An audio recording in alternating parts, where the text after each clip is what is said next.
here to follow up with our last conversation about broadband a month ago or so, I guess it was, to, I guess, go into detail about what a public-private partnership with Consolidated would look like. So I leave it to you. All right. Give us your show. All right, thank you, Tony. Well, it's nice to meet you all. So Tommy's seen this presentation at least once, probably twice, maybe 3 times, so. It's just a quick agenda, but I'm going to go very quickly through most of this. What you're really looking for is towards the end of the presentation, so I won't spend a lot of time here. If you do have questions, though, as I go, please stop me and ask as we go. It's just a group of folks, such as myself, that are working with communities to do partnerships to bring broadband about. Oh, I know Sarah Davis. You do? I do, Yeah. I do. She's my connection in the legislature. Okay. Yeah. Yeah, so that's also my role. Oh, good to know. I'm also a state legislator for the area. Oh, excellent. Yeah. Fantastic. Well, I'm sure I'll see you roaming around.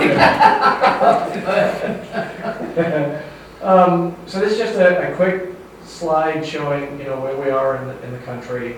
I think we're still the top 10 provider. Just the size We of get it. 620 or so employees in Maine, 3,400 nationwide. That doesn't include contractors, that's just our wholly owned folks. This is just a slide showing speeds that we offer. They're all symmetrical, so 50 by 50, 1 gig by 1 gig. So basically it's saying the same upload, the same download, which really helps if you're trying to live stream things, if Zoom meetings, telemedicine. This is where it really affects you the most. We do participate in the Affordable Connectivity Program, which is $30 a month. That's a credit that folks can get towards the bill. We do participate in the Lifeline program, which is $9.75 a month. Is that the thing that hangs around your, I think so. like the little button, like help me out, fell down? Is that what that is? No, I think this is something a little bit different. Okay. I mean, it has the same name, Yeah, but I okay. think it's different. Okay. So those 2 credits can be used towards any price package that you see there. There are no installation fees. There's no contract. The 2 gig symmetrical service does have a one-time $199 fee, and that's just because it uses a little bit different electronics to get to that. That it's introductory for the first 12 months. We want you to kind of come onto that network, experience it, see how good it is, and then we believe that we've got a customer for life. You'll see that the prices do go up after the first 12 months. If you have it 11 months, 3 days, and decide you don't want it anymore, you terminate. There's no contract there. Wi-Fi 6 is the latest Wi-Fi that you can get. Gateway is basically your modem. It's just basically your modem. Extenders will extend that wireless network within the home, so when the technicians come to do the installation, they'll take your smartphone or your tablet or whatever you have, and they'll have you walk around the home with them just to verify that you have good signal. And if you don't, we'll place extenders. And all that's really doing is taking that networking and making it larger so it covers your home. And we'll do 2 of those for free. Anything above and beyond that, there's a small charge, a monthly charge for each additional extender if they're needed. I don't think the average home really needs more than 2. If it needs 2, This comes through your phone line, or is it a separate cable? this is through our fiber optic line. Or it will come through the fiber optic line once it's. This is all proposed, or? That's right. Okay. And so the idea is that it would replace, if you have a landline, it would be and would also bring your landline. It would if the customer elects that. You know, once we build the network, you're not required to jump onto that network. You could keep your plain old telephone Right. service if you wanted to. Okay, so you're not replacing all of the, No, this Okay. will be an additional network on top of our copper Okay. network. And then I think as time, 20, 30 years down the road, we'll retire the copper and move everything into the fiber. so it would be an extra line on the pole. Yes, Okay. yes, but it will be lashed to existing infrastructure. Okay. So they won't make space on the pole Okay. for a new line, we'll just lash it to what we Tie it to have. the landline. Yeah. Okay. And so, And none of this exists now. that's right, none of it exists. It all has to be run, all infrastructure everywhere. Yeah. Okay. But they have poles. Except Route 1 probably. Route 1 has, Route 1 probably has fiber, I think we have fiber going to the school I went by, but this network, this proposed network will be completely separate from all of that. The extenders, how far do they reach? I'm not really sure, I've heard different comments from our tech saying, a lot of customers' homes don't need them, but the customer says, well, your salesperson told me I get 2 free, I want 2. And so one might be like a couple hundred yards away in your garage. That's what I was thinking, Yeah, so, we just plug them in and, where the customer. And share houses, we know where we're going. We're trying to do the whole neighborhood, do extenders. I mean, that might be a cheap way to go, as long as you live really close together. It's gonna be a different society. I don't want people close to me. That's the problem. Just get a real good Wi-Fi setup, that's all you need. I think, the customer can opt to do that themselves, create that mesh network themselves. We don't require them to go with our stuff. They have to take the gateway or the modem, because that's basically our termination device. But they can do what they want beyond that.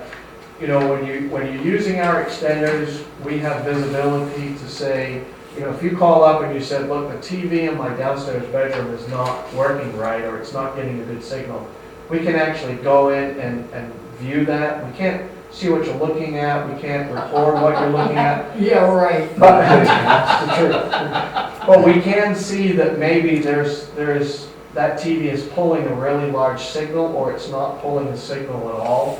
And so we could say, there's an issue with your TV, right? Versus, we'll send somebody out, we're gonna have to schedule an appointment, and you're gonna have to take, a couple hours off to meet with us. We can tell you that over the phone. There is a whole home app, it's called, I can't remember the name of it, that's Attune, sorry. Basically what the Attune app does is it's kind of a control for the customer. So you can go in, you can set parameters for kids, websites that they're looking at. There's some different functionality with the Attune app for the homeowner. Any questions before I jump to the next one? This is usually a question slide. We can go back if so just to put the offering in context, I think these compared to, say, Comcast currently, this is about half as much as Comcast charges right now. And do you know what Comcast has for, what is the standard, that's what I have. Yeah. Do I don't know Yeah. what the. What do you mean, the standard service So rate? Comcast is like 20 over 5 or something? No, so we. coax. Yeah, they're coax. Now, I don't know exactly what they offer for service, but the typical cable company usually has greater download than they do upload. And it's typically shared, and what I mean is, they'll run a fiber to what they call a node, and they'll feed X amount of homes, X amount of roads off that node. So, if you're watching the game or you're surfing the internet and it's Sunday afternoon and the football game's on and all your neighbors are watching the same football game, it has a tendency to lag. That's in general, right? That's in general. I really don't know what Comcast offers for speeds and pricing. But real quickly, the fiber has to be run into the home and to this gateway gadget. Yeah. I mean, that's all has to be installed. Yeah, and that's all part of the installation. So we take that fiber, we have a drop that will go from the network terminal at the pole. It'll come to the side of the home. We have a small box that we put slack into, right? If there was ever a road job, or if that pole was hit and we needed some slack, it's in a little case on the side of the home. It's very small. It's smaller than this projector. And then from there, that drop terminates, and then we have another piece of fiber that attaches to that, goes inside the home, and it goes to what we call the optical network terminal, or the ONT. And that's really what converts that light signal back to a copper signal. But what I've seen the guys do is they bring that ONT right where the customer wants the router, and they just take a small jumper.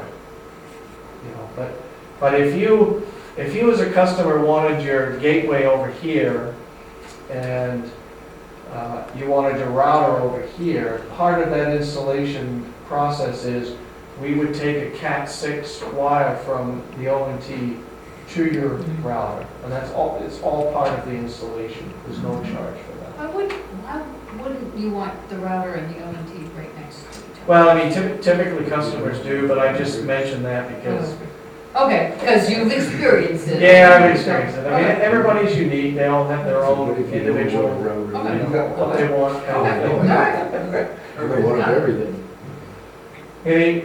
Anything else, or I'll keep? All right. So this is a new product that we're launching this month. It's Fidium at Work. This is designed for a small business, typically with 30 employees or less. There's no introductory pricing on this, but again, there are no contracts. They're free installations, other than, again, the 2 gig. Very much the same thing, except this one will get a static IP address, which for a business, that's typically a good thing. The thing that this really does for the business is the Attune app. So, you could create multiple networks for your business. So you might want a business for the customers that come in as a restaurant. You might want another network for your employees. A lot of employees, once they get to work, they hook into the company, web, and they use that. So you can have multiple networks, but you as the customer can set that up. You don't need an IT person. You can go into the Attune app, you can navigate that, you can make that yourself.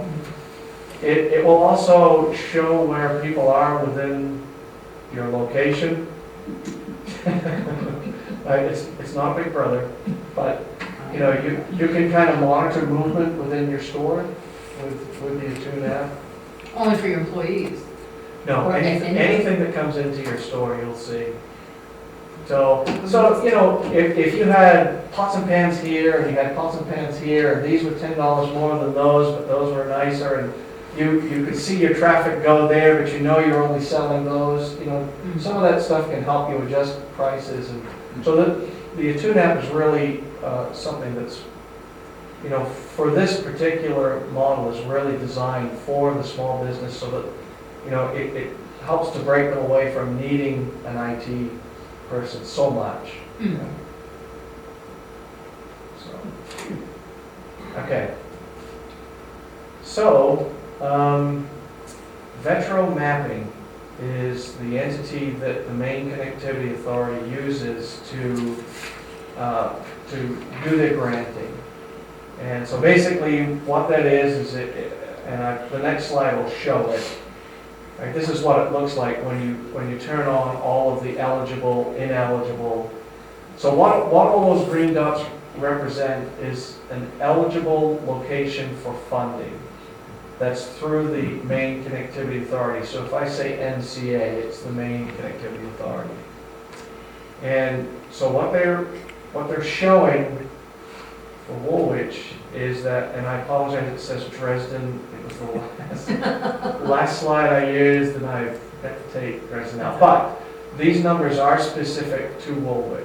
So they're showing 1,481 locations within the mapping. That's eligible locations. They do show some ineligible ones. I don't really know why. It could be the school, it could be the town office. It really depends what service is there. But typically, if it's ineligible, that means that the service at the location is 100 by 100. That's what they consider served. We got 21. 21 21 ineligible? ineligible. Okay. Was the last time, yeah. Where'd you go? They're not necessarily residences. Right. Does this roughly match the number of households and businesses we have? Well, See, that's what my question would be, is somebody not going to get served? But no. If the network is built, everybody gets service. okay. It doesn't Every matter road, what- Every road, every house. Yes, every road, every house. But It I does think, not yeah. matter what that is. But I Basis think for the main grant. connectivity will want to get as much bang for their buck as Right. possible. So if we had, you know, a lot more, and not as many ineligible, you know, it would make a difference in terms of funding. I So think. that we have almost 1,400 eligible homes to get full funding for the grant. So that makes Woolwich a very attractive Okay. recipient for the grant. Yeah. So basically, what that means is Consolidated is required upon putting in the grant to pay, or bring to the grant application, I should say, $700 per location. So basically what that means is 1,481 times 700. That would be our portion, our contribution to the grant. So that's basically, we're gonna call it $1 million. It's just over, but $1 million. So that's 700 times 1481. Yeah, Okay. yeah. So that is set in stone, must be done, okay? The other part that the MCA has done, and they're doing this for multiple reasons, one being they're trying to stretch the dollar further. They recognize also that the grant application is very competitive. Competitive in the tune of, in the November grant round, they had $20 million. We found out last week that they had over $100 million worth of requests for funding. So there are a lot of towns trying to do the same thing that Woolwich is talking about doing. They're trying to do something with their broadband, so it's very competitive. So the next couple of points here are really a way for the town, the community, to bring extra points to the overall grant score. So there are certain things within the grant that you can get extra points for, right? So they'll take your completed grant, they add up the points, they look at it, and then there are some other things they do, and they say, okay, this is a winner, this is not a winner. Okay. So for every $15 that the town would bring to the grant application, so it's $15 times 1481, it would bring 1 point, an extra point to the overall grant score. Right. That's the minimum.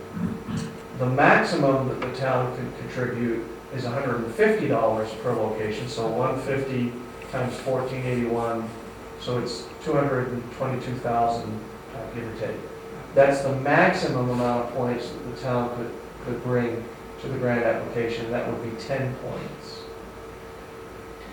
Do you see whether towns are trying to sort of, I don't know how to say, like game the system, the MCA grant process so that, you know, like maybe don't wait till last minute to see who else has applied and see, you know, how much money we're talking about for, does that make sense? Yeah, I haven't seen any town try to do that. I've seen towns that are just, you know, they want to go forward with the grant, they put So the they grant. just decide what kind of financial. Yeah, and, you know, not every town that we have worked with gives the $150 per location. It's what the town can afford.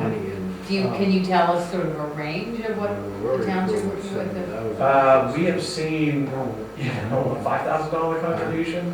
Yeah. We have seen a $400,000 contribution, so it really varies.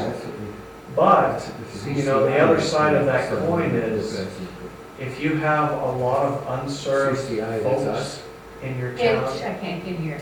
what I mean by unserved is anything below 25.3 Yeah. is considered unserved. Okay. That has a higher weighting than somebody who is underserved. So Right. underserved is your typical cable TV, that would be 100 by 20. Yeah.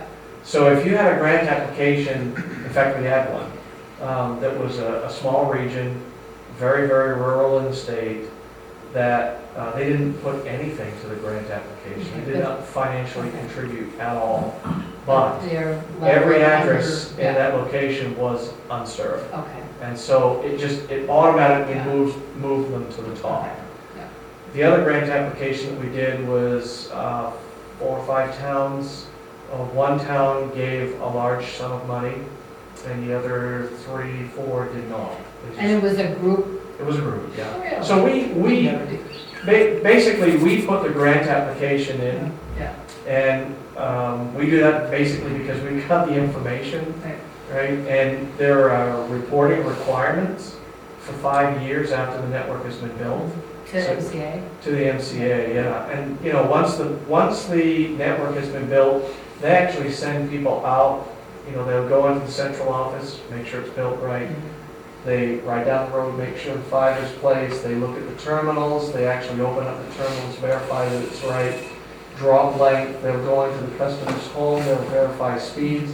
So they're very meticulous about making sure what they paid for, you know, is what you said you would do. Okay. Which I think is really good Yeah, if you're giving away money like that. yeah, okay. All right, so can I ask a couple of questions? Absolutely. All right, so the town would contribute that $1 million, right? No, No, No. okay. I was- 200. We contribute like 200, you know, Between maximum. 22 Okay, so and... who's paying this $1 million? that's us. You're gonna pay the $1 million. And so the town will pick up this 22,000 to 222,000. That's right. Why does, okay, I'm just confused why why does giving more money make it, I mean, it's a grant money that, I mean, where's the money, why would you give money? Like, why would giving more money? So the term that they keep using in their meetings is stake in the game, right? Really what it amounts to is it makes the federal dollars that they have go further. Is that what you? It does, but in my mind, so this all starts because clearly there's some folks in Maine that have no service. Yeah, And you just said that. yeah. So we have service, but maybe we're underserved, we could have better service, we don't really like what we have, we want higher. So if we throw a little money at it, we beat those people out somewhere, and we get served first. Depending on the funds that are left and the other grant applications that are put in, right? So. It's based on the pool, I would think, right? Well, so for example, the grouping that I said were all unserved. Yeah. That entire region was unserved. That will automatically bubble to the top Right, of course. because they're required to take care of those folks First, first. they have nothing. So we have to kind of bribe them.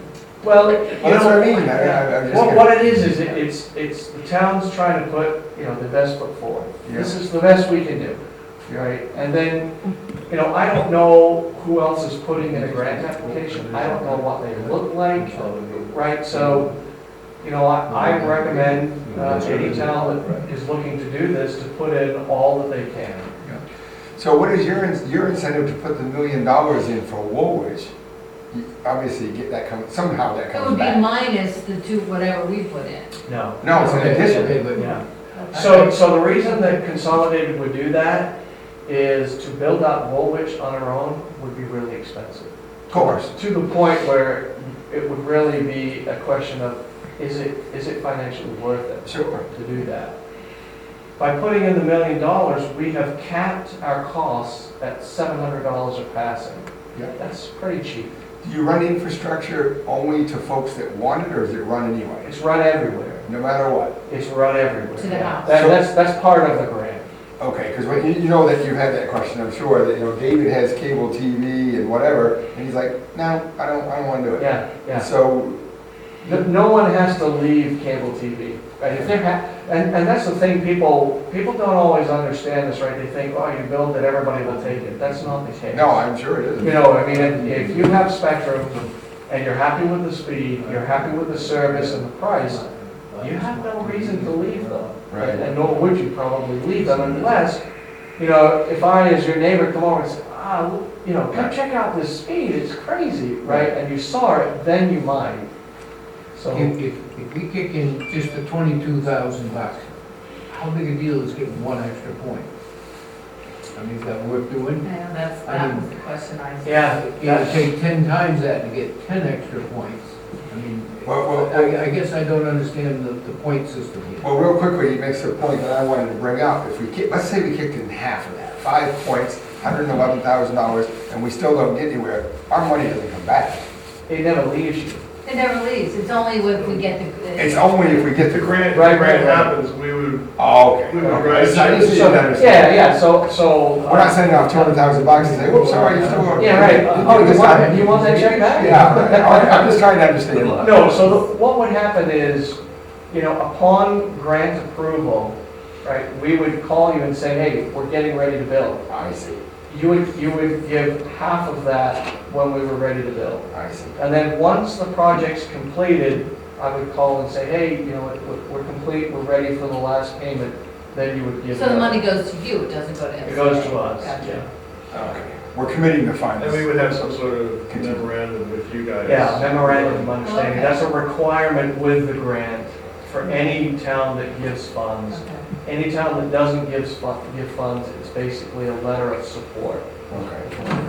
So the big winners are all the people that don't have any service right now, or all they have is DSL, so they can't even do Zoom calls. Exactly. We have many roads, as you know, that aren't served at all, right? Comcast just won't. do Right, it. Hockomock Road or Does, this do road. people who have DSL, are they counted as unserved Yes, in this? Okay. yes. So that's actually. Yeah, you had a specific question? I did. Oh. Well, I don't know if we got your question answered, so we may want to come back to that.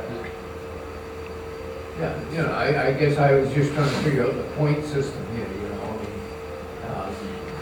if we buy, if we throw in 22,000, get one extra point, does that really do us any good?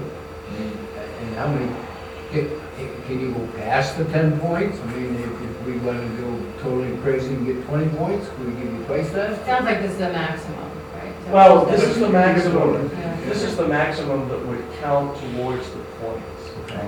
If the town wanted to give $500,000, then it's going to look more favorable because we're asking for less, right? Consolidated might say, with a group of towns, we might say, well, we're gonna give more than that $700 per passing, because that grouping is efficient, we think we can get some synergy, so we'll give a little bit more, right? So these are decisions that we would make as we get closer to the grant, knowing, who wants to participate, who doesn't, who wants and can give a financial contribution, who can't, right? There are lots of things that we need to look at as we get closer to the grant application. And this is probably a business decision on your part, but like if you're working with 10 like disparate towns, like Woolwich and then, some other town, like we're not creating a utility.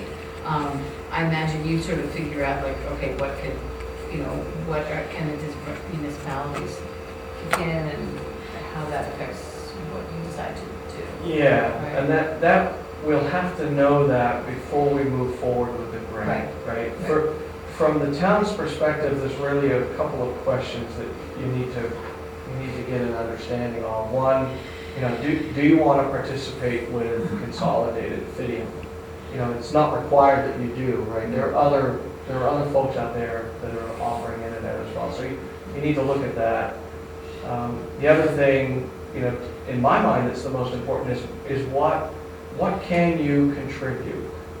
And I know that if you could only contribute to 1 point, it really depends who else has put in a grant application, but that 1 point may edge you over some of the others. So it's almost like, you could almost look at it like playing poker, right? You're trying to get the best hand you can. Right. One thing that you guys should be aware of is the Lincoln County has set aside some of their ARPA money to subsidize the town contributions to these programs, like doing the partnership with Consolidated. So for example, if Wiscasset decides to go the Consolidated partnership route, Lincoln County will pay them half of the money for that point bonus thing. Not gonna happen. inside Not the- gonna happen. I already asked that. Oh, don't worry, there's no money going anywhere. Zero, yeah. For us. So real quickly on that, I did see that Wiscasset now is leaning towards Consolidated. If I read the article right, because some of the fees have been doubled or And The estimated. last Dresden is The last grant award kind of suggests that that's a favorable Approach. approach. Yeah, well, so that leads me, I'm going off the topic, but Consolidated owns some of this infrastructure now. I mean, what I know, right? Yeah. I mean, there used to be telephone poles, right? Yeah. So some are CMP poles and some are telephone poles, which is you guys. Yeah. So it would seem logical that it would be a better way to go, but I don't know what I'm talking about. No, and that's, I think. I mean, I would think some other entity would have to Would have to- pay to use your infrastructure. I mean, They would have to pay to make space. This gets into a very Yeah, difficult that's all right. conversation, because people get upset, right? But you've got, every entity on that pole has to go out, look at every single pole and determine who needs to move to give that other entity space. All of those entities move at their own pace. sure. And Somebody trying to so, get that, the pole on. Oh, I know. Yeah. I know all of these things. Yeah. so it gets to be very difficult. But for us, we already have infrastructure here. We build very quickly because there's nothing for us to I do. don't know how quickly you guys move. We had a pole that belongs to Consolidated on my road. They got snapped off 2.5 years ago. They did finally, it's been leaning and leaning and leaning and leaning. They did finally fix it this summer. But And it you took- know who it got took- that Took going? over 2 years to get it done. I called them. You know- Sarah Davis. Yeah, I think she sent that to me. That was the UPS one. I know UPS about truck, the UPS truck hit it, snapped it off. Yep. Yeah, And your we, neighbor, the guy who hates the library, he was the one who The told other me about night- it. and I was one of them, everybody on my road hates Oh, the okay, library. so- The other night on the mountain road, when the pole was taken down, right, you know, and you lost power, right, you got to put back out, and CMP does their thing, all the other utilities hang, and Yeah. eventually, it's not, you know, it's Comcast, it's.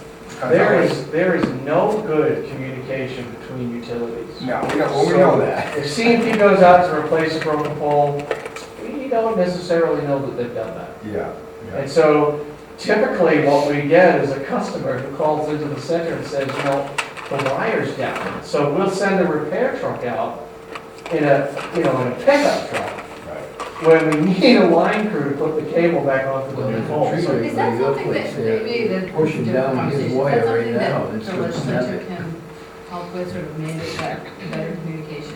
Because I know it would help in emergency. it would help a lot in emergencies. Yeah.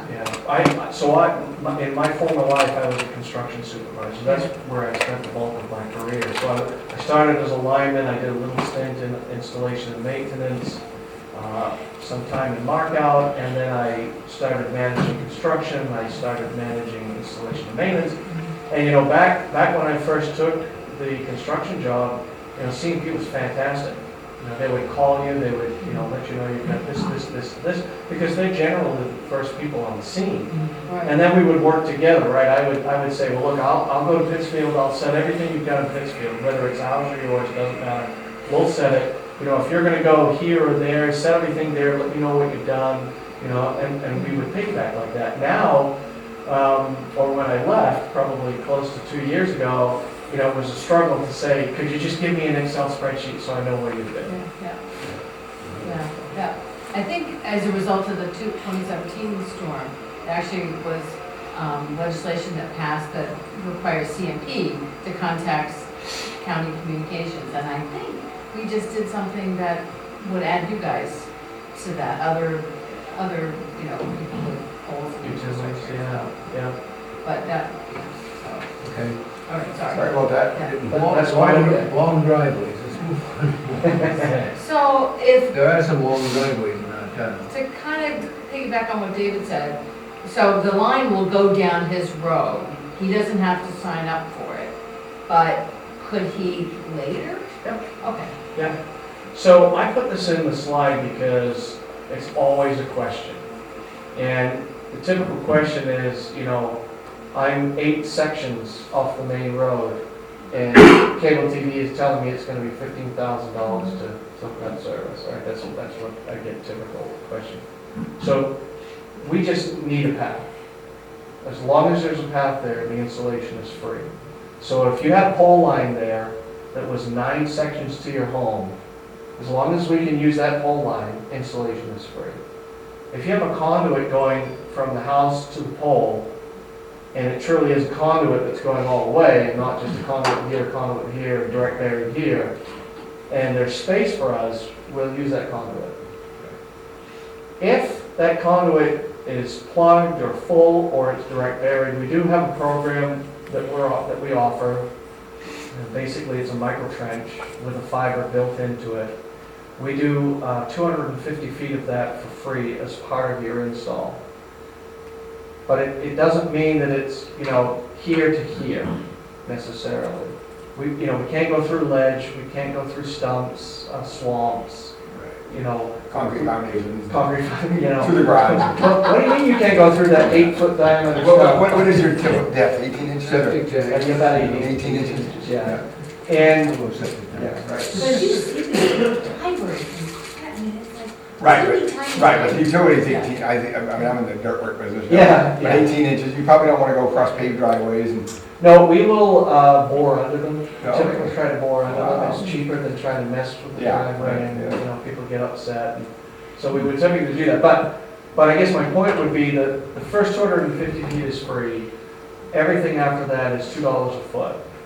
So the folks that come out, they'll take a look at it. They'll say, it's actually going to be 270 feet. You're going to have to pay that difference.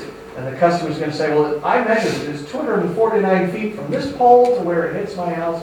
We can't necessarily do it that way. It has, we've got to look at it and determine the way. The other option for the customer, like yourself, right, if you're an earthwork guy and you've got the equipment, if you put the conduit in, there's no fee, right? We just need the that path, path. yeah. Yeah. Okay, That last bullet point is wrong. It's not nationwide, it's statewide. Statewide. I thought it was nationwide, I was corrected. What that matters in price though is, we're in Portland, we're in Waterville, we're in Bangor, we're in Augusta. Portland has 5 competitors down there. Bangor, I think, has 4. So that is going to force us to keep our prices right. Because if we try to jack the price up, the people will go to the competitor. If there's one complaint I hear most common about Spectrum and the cable companies is they keep jacking their prices up, and that's what irritates the customers. Or they want $10,000 or $12,000 to hook you up and then charge you every month for your service. So what would the monthly, how long out are we locked into, like, whatever that monthly rate is? How often would we renegotiate that? There's no negotiation. It would go up, if diesel jumped to $18 a gallon and, but we don't really see any price increases in the near future. Not to say that it wouldn't happen, right? We had no idea that diesel would jump to $7, $8 a gallon last summer. We were going into towns that we had, determined were buildable, and we had told the towns we were going to build the whole thing, and then partway through that project, diesel went crazy, conduit prices went through the roof, and so we had to stop doing all of the underground, because it just got to be too costly. If it's going to cost you $300,000 to put conduit to 2 homes, that's a really long time to get that. But in a grant situation, it's all inclusive. Is there a window for the ACP pricing? Is that have an end date, or is that guaranteed the Affordable affordable connectivity. connectivity, that $35 Oh, okay. subsidy or whatever? Yeah, my understanding is it's about a year to 2 years of funding in there. It's unclear whether Congress will re-up that. I think there are significant people that are using that across the country, so my guess is that they would, but. Yeah. are the rates regulated by the PUC or something? Not for broadband. No, so 2 years from now, it could jump 30, I'm not saying it will, but it could jump 30%. It could, yeah. There's no limits or? Yeah, Okay. it could, Just but, asking. yeah, no, it's a fair question, but I would go back to, it's statewide, so if, Right. So the if rates are you make that statewide? kind of a jump, that is hard to keep a customer. Right. But in a small town like Woolwich, who would they jump to? We only have, it would only be you and Comcast, right? And those would be the 2 competitors. Well, some people have Starlink and. Satellite, Yeah. Yeah, kind of like- DSL, but the DSL service is not that much cheaper than this, right? No, and fiber is completely superior to DSLs. I mean, anybody who has DSL, it's not the greatest technology. We had built a network to provide dial tone. The internet came along, and we said, we've got to do something, right, to remain competitive, so we're able to use some technology to push that DSL signal down the line. Folks who are on it, that are at the very end of the line, will realize that the speed is very slow. It can be affected by weather, rain, fog. It can be really effective. It's basically a metal object that's in the air that's degrading, right? There's no real way to stop that. Fiber optic cable does not have that issue. It's, for all intents and purposes, it's a piece of glass. Strength-wise, it's stronger than steel. It just has no shearing strength. And they don't really know the limits of what glass can do right now. What limits the fiber optics is the equipment on either end, how fast you can shoot that light. So our network will be built to handle 10 gig symmetrical service, which today people would laugh at having that kind of speed. But I think in the future, when you consider what they can do with telemedicine today, I think that will be a real thing. Today they can, there are shortages of folks everywhere. So I was listening into a conference that a hospital was holding, and they were talking about how, they'll send certain patients home. They've got a device that will hook up to their internet. There's certain things that they put onto the patient, and that device is monitoring that patient 24/7, and it's relaying that information back to the hospital. So the hospital might call out and say, look, you need to sit down, or you better take your medicine, or we're sending an ambulance. That's what they can do today with the technology that's available today. So I think in the future, when there's a better path, that technology will grow and will be used more. So so at some point, we're gonna have to ask the town the question, do you wanna do this? Do you wanna borrow 200 grand or whatever to go into this broadband construction project? What do you need the town in order for you to fill out a grant application? And by when? And by when? Good question. So, the MCA will review the last grant round on Friday, and then we'll make, basically they're either going to award or not. So Friday's meeting is really going to determine the time frame for the next grant round. They've always said as early as February. I don't think it will be February. I think that we're probably looking at March or April at the earliest. A lot of communities are kind of, I think, pushing back on that because, when you're talking about this kind of money, or any kind of money, you need to bring it before the town has to vote. And so, I don't know if the MCA will delay that and maybe make another fall grant round, or if they're just gonna hold the line and as soon as they're ready, hit the go button. I don't know. Yeah, I will talk to, was it Jessica at MCA? And said, look, every town I represent in this area doesn't, in their earliest town meeting was ours, was right in April, the rest of them were in May and June.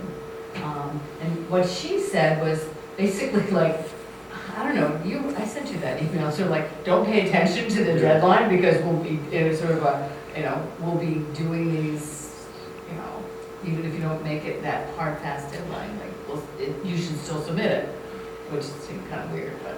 Yeah, I mean, I don't really have an answer to that. Because I can't imagine, I would not support voting on any of this without, I don't want to hold a special town meeting, No.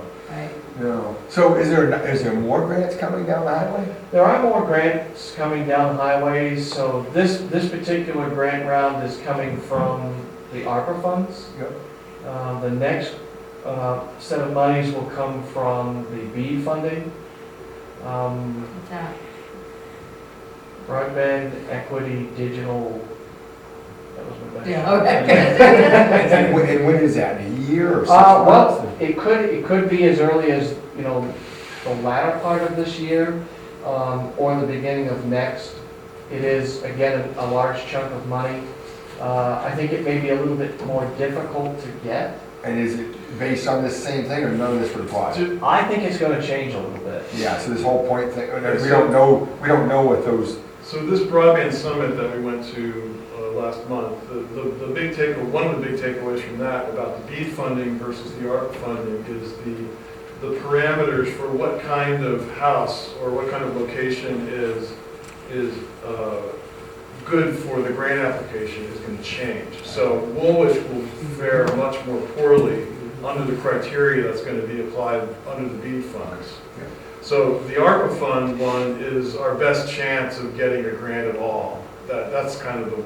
so how much money is there under the ARPA money? In other words, how much money is there left between now and, I mean, how much money are we talking? That is also a good question. Minimum was 18.5 million. And that's it? That's it. How much is it gonna cost to do Woolwich? I know there's this million, but how much of the ARPA money is it gonna take to service Woolwich? I will need engineering. You have no knowledge of that? No, typically I don't typically ask engineering to do anything until I know that the town wants to work, because, you know, engineering is doing other things. So to take them off that, ask them to engineer something, it does take time and resources. We do know, Jason, we do know from the report that, you know, for the Axiom, who did that assessment for us, Yeah. that the cost of doing it ourselves is roughly, what it was? 4 or 5 million? 5 million. 5 million, yeah.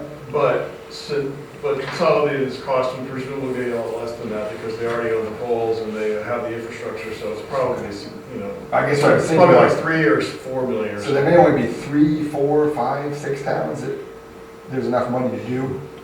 Is that a dumb way to look at it? Well, the reason why I can't really say is there are 3 projects that were, you know, a fair amount of money, I think almost $20 million, that they're not sure if they're going to fund.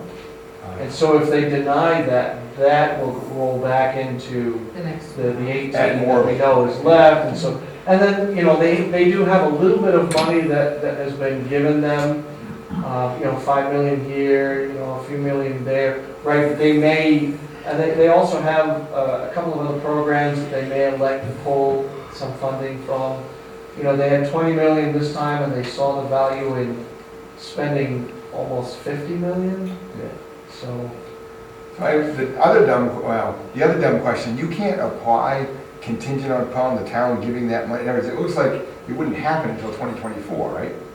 So, Yeah, you know, I was just thinking like some of the way we do other things, right? yeah. Like, we were awarded it, but we do have to come up with our 222,000.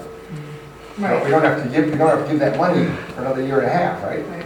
And it's- So that's not a dumb question. And you said that it was partial payments, so some upfront money, Yeah. some at the end. Right. So, I actually had conversations with them about that, because I had heard that they were telling towns that, you know, if you could fund 222,000, but you have your town meeting, you know, you can put it in the grant as you're funding it, have your town meeting, and Yeah. we'll honor that.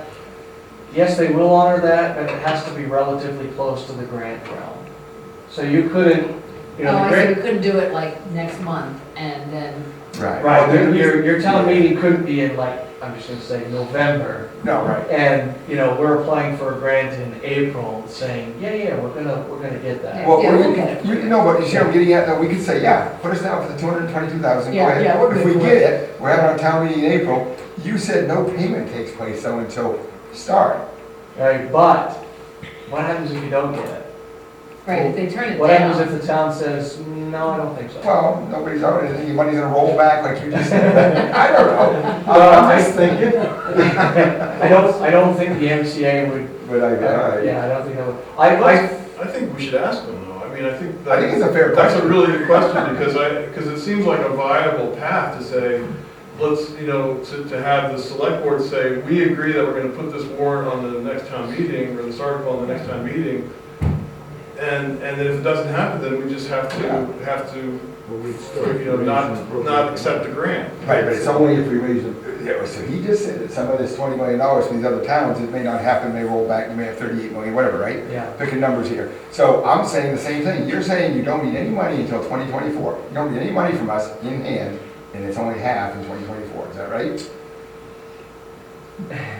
That's I'm nervous to answer your question. I'm just saying that, So, So, part of the way that Consolidated will garner extra points to the application is build schedule. So, if we fill that grant application out and we say, yep, we'll get this built in 2023, to garner extra points, Oh, I see. then that would bring that Okay. timeline up, Okay. right? And we would do that if, right, because we're pretty aggressive with the grants. We try to be as aggressive as we can be. Yep. So, But it would still be after the town meeting. That's right. That's right. So another final question, is this, we haven't got there yet, but is this contingent upon so many homes hooking up? No. Is it, so it doesn't matter? no. So we have the article that says we should raise it, to take, no, we do have an article for 40,000, which is not enough, right? Yeah, To yeah. use money for matching grant applications. I mean, I'm just saying, wing it out, see if we'll get it, and then we'll come back. The thing that is though, if we put a warrant article on in April, Right, we would have to raise and appropriate the 222,000 and have it sitting there doing nothing, right? I get that, yeah. So, wouldn't we be better to put on a warrant article to say, if we get the grant, are you willing to have us raise and appropriate $222,150? Then we could have us, but the problem is, if it happened mid-year, we can't raise it, we can appropriate it, we can Right. take it, we can Surplus. take it out of surplus. Right. But we can't raise it Until from July. taxes. What I was, What we have to have is a warrant article saying, you know, if we get the grant, is it okay if we take $222,000 out of surplus to match the grant? That would be the safest way. that's what I was thinking. What I was thinking was, the town meeting That would way, happen because after we the. can't, Right. once we set the mill rate, we cannot raise and Right. appropriate. What about, bonding it? What about asking if we get the grant, is it okay to borrow 250 grand to pay our bit? I'd rather than do that, I'd rather take it out of surplus. Right, see, what I was thinking was, It would just lower what we had in at the surplus. end of the year to offset taxes, it amounts to the same thing. And I'd rather do that than borrow the money and pay interest on it for 4 or 5 years. you know? Dave's not paying to borrow it. Well, I was thinking sort of the same lines he was, you know, we paid off the addition, we have the David's Comcast got borrowed. fee, right? You know, but we can't hurt ourselves, you know? I guess the real reason I asked that was, you need the grant commitment before we have town meeting. That's why I was saying, well, fine, we'll just go ahead and put it in there, Yeah. you know? But I like David's wording of it, Yeah. right? If we. But that's still after the grant application is submitted though. And you're saying, Well, you don't know, I mean, the grant application may not be till May, Well, we could, right? We don't, and we we just don't could write the know. article saying, if we get the grant within the next 18 months, 2 years, pick a date, is it okay to take money out of surplus. surplus to cover our portion of it, which would be $222,149.98. Or whatever, you know, but, you know, we just have to be careful how we worded the article, that's all. And I think that would put us in good stead if we had, you know, permission to do it. The only reason I even find that palatable is we have roads that don't have any service, right? So we have looked into like, Hockomock. right, we've looked into like extending service down Hockomock Road. There would be more Top than, Point now has More than houses. that one road would cost more than that one figure. So, Top Point Road doesn't have South any. Point Road. no, Top Point is no. Actually, anything Chops north Cross. of Chops Cross Chops Road, Cross doesn't have north to the Dresden line. No, there's East Edge Road is not, I don't know. no, well, you know, right? Yeah. It doesn't, Top Cross, right? Or Not much. Mike, I mean, I showed your parents, East Edge, it only goes halfway down. stops at the pavement, yeah. So it would cost more than that to service one road, Yeah. but, Yeah. huh, So the other grant that we got was this, like, we can spend up to, what, $10,000 on getting the, I mean, because I think we need to investigate, you know, is the public willing to do this and sort of, you know, talk about the. Well, that grant we just got, yeah, we'll do an outreach, and Yeah. right. stand up a website and do some mailings, just to inform everybody how a hearing or two, or whatever. When the grant becomes available to apply for, how long a period is that? Let's just say it wasn't until June. What, it comes out, you have 30 days, it comes out, you have 60 days? I think the last grant round it was open for 2 weeks, so you basically had 2.5 weeks to get your stuff in. I see. Then I think it's, well, it was November 8th, the last grant round closed, and so we're just now. Is this the finding last out. one? Yeah, we did, wasn't there some last week, or, That, Yeah, it was. Yeah. That's what I'm talking More than about. last week, Okay. yeah. yeah. so you said something about this week, is there That's something like- coming this week? So they preliminarily Sorry. said, these are the Okay. grants that we're gonna move forward to the board, and Okay, the board meeting will be this okay, Friday. okay, So- all right. So I mean, it's not a quick process, Yeah. but I think that they're ever evolving. Right, they were charged to do something that really hasn't been done in this magnitude before with that kind of money. So they kind of started running, and now they're trying to hold on. I think the next grant round will be a little bit more streamlined. I think there'll be a few different things that will be within the application, you know, that basically they're learning from the first grant round, they make the next grant round a little bit smoother, and then, you know, so on and so forth, so. So do we know everything we need to know to figure out what kind of warrant article to make and what further info, I mean, we pretty much know everything we need? Well, I guess the question here is, we're all thinking we have to go to the maximum number, is that the idea? No, but is that the, you know what I'm saying? I mean, it says 22 to 222, but your recommendation is it would have to be the maximum? My recommendation is always going to be give the most you can. And then it goes on, David, that are we gonna have like 50,000 left in ARPA money that we're gonna have, which I think we are, maybe, you know. Roughly. Then we only have to have 175,000 or 172,000, right, or whatever. Just talking, Yeah, just thinking about ways that we could figure this out. that's true, because we could use the ARPA We, money. I agree, I mean, Kim's, you know, Well, it depends on how many people show up at the town meeting that have either really poor internet service or Right. none. Well, that's why this grant that we got for outreach can be really valuable, we can send out the EPM things. what people like to see is And the maybe least, talk to people. yeah, the least Yeah, impact of the yeah. financial. Well, the other thing is we could, I mean, remember, we also heard about, you know, a community, you know, a 3-town utility option, Yeah. which requires more buy-in, or the town utility, and it seemed like, I mean, I got the impression after that meeting that we were not interested in. Well, when I read the paper, it seems like that's kind of faded some. Yeah. Like when I Yeah. look at Wiscasset and I look at the new numbers that I was talking about. It was, it was gonna go No, to right. the town utility. They were, and then all of a sudden the number doubled, if I read it right. And So then, was Dresden, they really, Yeah. I mean, it's. so then they're all like, no, they're sitting down talking to this guy, right? Yeah, And so, and I'm thinking this, I mean, I don't. lucky you. To me, you know, but to me, the common sense is the infrastructure is there, they own some of it already, and it just seems like, why would we want, this seems like a place, it's a lot of money, but it's a smaller price Yeah, tag, it's a right? brute force solution. but it's- Yeah, right, to do it. and look at what you can do, you can do it in 3 to 6 months, is what you're saying, you can do, right? And so it would look like, and you're saying if nobody hooks up, you can still run all this stuff. Yeah, and that's the grant that has done that, right? Right, they're Because paying, right, it's coming. It's paid for. Yeah.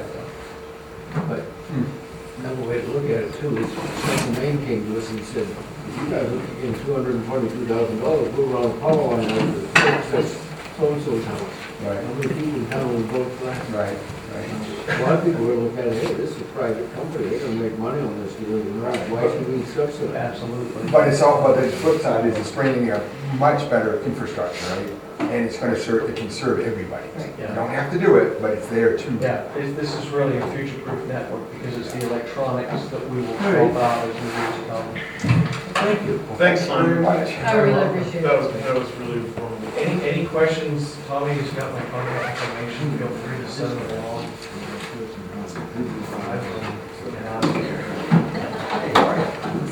Where do you live? Do you have the one driving? Oh, really? That's where I just hired. Yeah. That you have. History.